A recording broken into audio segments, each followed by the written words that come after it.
Olá, está começando o Religare, Conhecimento e Religião. Esta semana vamos falar sobre espiritualidade e saúde. Qual a relação entre psicologia e teologia? Qual o papel desse debate também na área da saúde? Aqui comigo está a professora Mari Sperandio. Ela é professora da PUC do Paraná, do programa de pós-graduação em Teologia. Seja bem-vinda, Mari. Obrigado por você ter vindo. Obrigada pelo convite.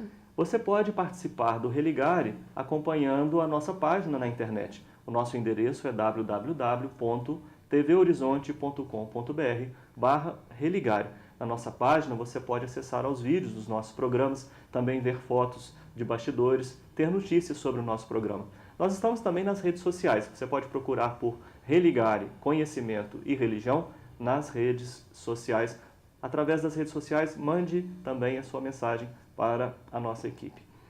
Mari, a quem interessa essa pesquisa sobre espiritualidade e saúde? Quem tem mais se interessado por isso? Quem mais tem se interessado por isso?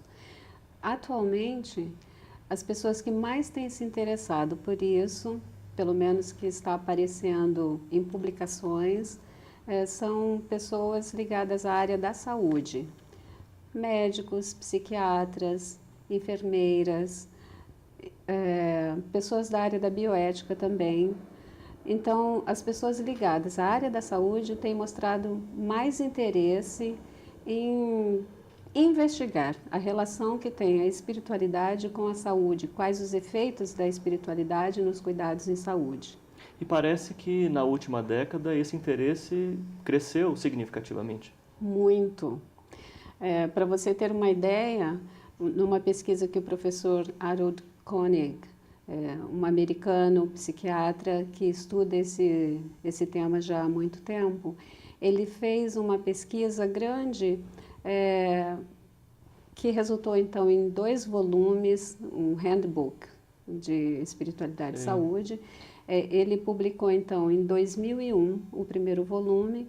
Nesse período, haviam 1.200 trabalhos quantitativos, ele não pesquisou os estudos qualitativos, então só de estudos quantitativos haviam 1.200, e essa pesquisa que ele fez cobriu o período entre 1875 até 2000, então tinham 1.200 trabalhos.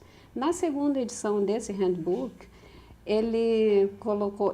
foram acrescentados 2.100 trabalhos quantitativos. Impressionante, não? É impressionante. E você, quando é que você começa, né, a se interessar por esse assunto? Pois é, o meu interesse nesse assunto começou mais ou menos em 2009. Eu comecei a ficar um pouco preocupada com as pesquisas em teologia, pensando assim que a pesquisa em teologia deveria ter algum impacto social também. Já vendo que a área de saúde está pesquisando tanto sobre esse assunto, espiritualidade, afinal, Isso. Tem a ver com teologia muito? Tudo a ver, né? Claro. Paul Tillich também tem um texto falando sobre saúde e teologia, e eu comecei a perceber essas ligações, né, lendo artigos também, e com essa preocupação de fazer com que a pesquisa em teologia tivesse um impacto social, e aí vendo essa realidade assim, de fazer essa relação mesmo entre teologia e as questões da vida prática, digamos assim, eu percebi que essas questões da saúde eram bastante interessantes a serem investigadas. Sim. E a própria PUC tem a pastoral da saúde, e a teologia não tinha... A PUC no Paraná. No Paraná. Sim. E a teologia não tinha contato direto com o pessoal que estava trabalhando na pastoral da saúde. Por ali eu já comecei então a fazer alguns contatos lá na própria universidade, para então ver como que a teologia poderia participar dessa área, como que ela poderia contribuir. Sim. Então eu comecei ali. Hoje é o seu principal objeto de investigação? Está sendo atualmente, embora eu tenha outros objetos igualmente interessantes e que eu gosto muito. Então, dizer assim, o meu principal... É um deles. É um deles, é um deles. E sendo um deles, que dados você tem da sua pesquisa então mais recente Sim. nessa temática Sim. Sobre essa relação espiritualidade e saúde? Em 2009 eu fiz uma pesquisa sobre coping religioso espiritual e pacientes renais crônicos. O que seria o coping religioso? O coping religioso, coping é uma palavra em inglês que nós estamos utilizando essa palavra no Brasil do mesmo modo como no inglês, porque tem sido difícil uma tradução adequada. Então, coping significa enfrentamento, mas enfrentamento espiritual religioso fica meio dúbio, enfrentamento espiritual, né? Então, estamos preferindo utilizar a palavra coping. Coping, então, significa quando você tem uma situação de estresse, de sofrimento, uma situação difícil de lidar, e você tem que enfrentar aquela situação. Isso é coping. Então, é esse enfrentamento que você faz de uma situação. O coping religioso, voltando um pouquinho atrás, você enfrenta essa situação e você tem vários modos de enfrentamento. Você pode fugir do problema, fugir da situação difícil, você pode utilizar, algumas pessoas utilizam drogas para dar conta daquela situação, né? Não exatamente da situação, mas pelo menos das emoções. Então, o coping ele pode ser voltado tanto às emoções, as pessoas se preocupam em dar conta das suas emoções em relação àquela situação difícil e de sofrimento, ou elas podem se voltar para a situação em si, pensando em alternativas de solução para aquele problema ou para aquela situação de sofrimento. Então, tem esses dois tipos de coping.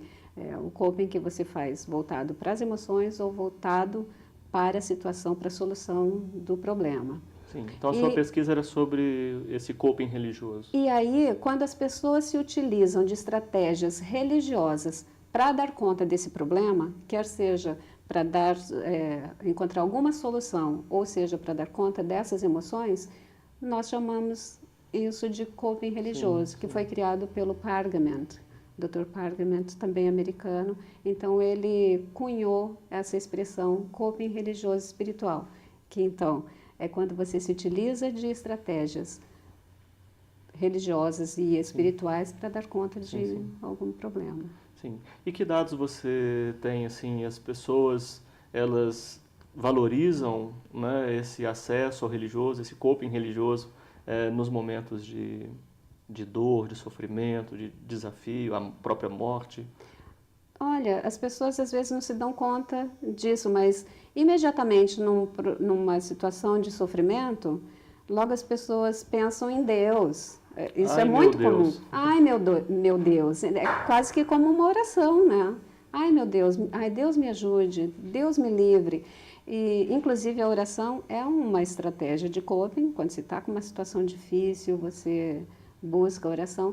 É uma das estratégias de coping mais utilizadas. Inclusive, nas pesquisas que eu fiz, um levantamento que eu fiz das pesquisas sobre espiritualidade e saúde, percebi também que a oração ela estava sendo bastante utilizada, mas ela aparecia apenas como um achado das pesquisas, não se dava importância a isso, embora ela sempre apareça nos resultados da pesquisa. Sim.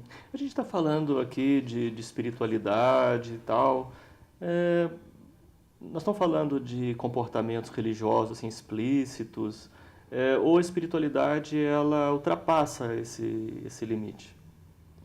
Espiritualidade, eu penso, aí é uma opinião pessoal, né?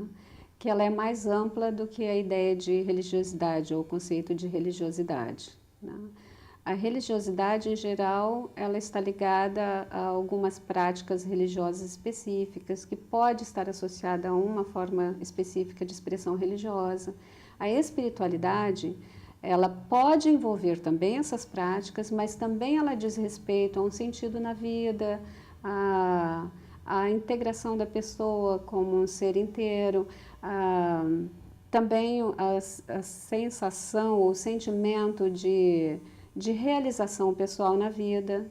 Então, basicamente, essa questão A busca de transcendência também faz parte da espiritualidade, né? Sim. Mas o sentido da vida, o propósito que você tem na vida, e esse sentimento de realização, esses são dois Até mesmo elementos uma postura importantes. afirmativa, Isso, positiva, isso. que ultrapassa a religiosidade. E Isso. religiosidade estaria restrita, então, a que âmbito? Pois na espiritualidade também tem esse elemento da transcendência, isso é Sim, importante sim, colocar. sim. Essa transcendência não necessariamente se refere a um Deus cristão, presente nas religiões oficiais. Sim. E a religiosidade, quando você fala em religiosidade, aí em geral você associa a práticas mais ligadas a religiões específicas. Sim. Esse é um ótimo tema para a gente começar o segundo bloco. Tá bom. Nós vamos fazer um breve intervalo. Estamos conversando sobre espiritualidade e saúde com a professora Mário Esperandio, da PUC do Paraná, do programa de pós-graduação em Teologia. Um breve intervalo, voltamos já.